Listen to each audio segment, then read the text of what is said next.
A debtor must be very accurate in his or her dealings with the court, including filling out the statement of financial affairs and schedules accurately.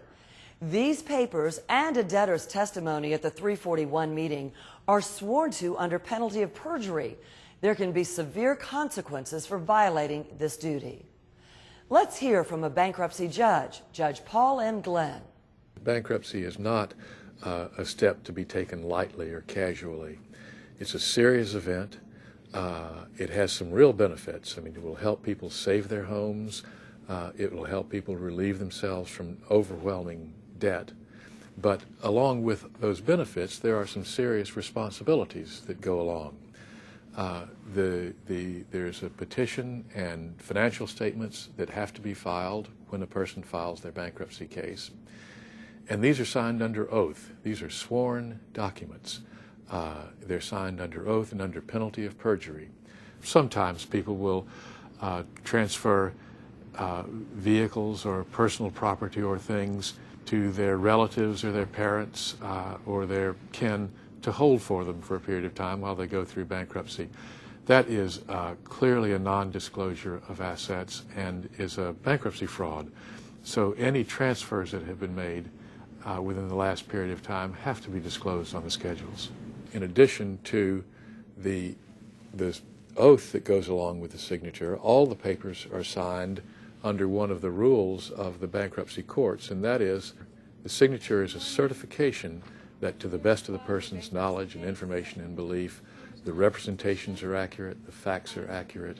The consequences of not being candid and not being truthful on the schedules, there is a criminal law that says that if anyone files a petition or files a document that makes a false or fraudulent representation, then they are subject to criminal prosecution, which provides for fines or imprisonment even up to 5 years, or both of those.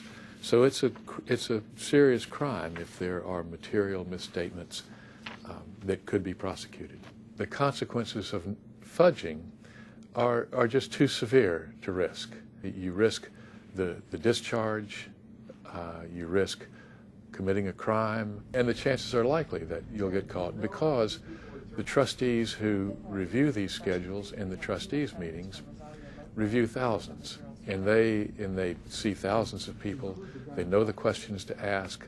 The questions that they ask in the meeting have to be responded to under oath, and then creditors come to the meeting, and creditors are able to have their input as well.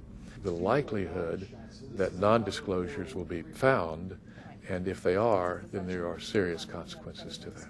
Sloppiness and gross negligence are among those criteria that will lead to the conclusion that the omission is intentional. Take your time, get it right, and be honest.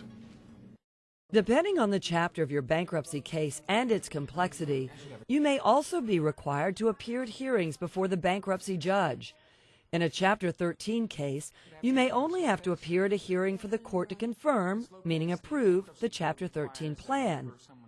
In a Chapter 7 case, you typically will not appear in court and will not see the judge unless an objection is raised or a reaffirmation hearing must be held. A reaffirmation hearing is held when a debtor wants to continue to pay a debt secured by, say, a car or home furnishings in order to keep the property. Let's watch what goes on in a typical hearing where a judge considers whether a debtor's reaffirmation agreement should be approved. First, the judge will tell you about the consequences of reaffirming a debt as well as your alternatives. Ms. Lopez, the Bankruptcy Code requires that whenever someone wishes to reaffirm a debt, that I must hold a hearing at which I discuss with you the alternatives to entering into the reaffirmation agreement, the consequences of doing so. I also must make a finding that it's in your best interest and doesn't impose an undue hardship on you. First of all, with respect to the alternatives, one alternative, of course, is reaffirming the debt, and that's why you're here. Another is that I could approve an arrangement where you buy back the car. It's called a redemption, based on the value of the car as determined by me. Sometimes that's less than the amount of the debt. The only problem with that is that you have to come up with cash to do that. The third alternative is called a surrender. It gives you the opportunity to give the car back and be free of any further liability. that's something that's worth considering if the car payments were beyond what you could reasonably afford. If you do reaffirm the debt, the consequences are that you'll be liable on the full amount of the debt, and if later on you have financial problems, they can not only repossess the car, but they can put it through the auction and come back against you for anything that's left over after applying the auction proceeds against the debt. Finally, I must find that the agreement's in your best interest and doesn't impose an undue hardship on you. Let me ask you, now that we've discussed those alternatives, do you have any questions? No, Your Honor. And do you still want to proceed? Yes. Before approving the agreement, the judge must make sure the debtor can handle the payments. Okay, now this automobile, as I understand it, is a 2002 Honda Civic. Yes, Your Honor. Are you current on your payments? I am 2 months behind on my car payments. Okay, so you're 2 months behind. Do you have any arrangement where you can catch that up with the lender? Yes, the attorney for the creditor told me that they could put those 2 months that I'm behind at the end of the loan, and they will also be willing to reduce the interest rate to decrease the monthly payment. That's very important, because once you reaffirm the debt, if you are behind, they could come after you immediately for those past due payments.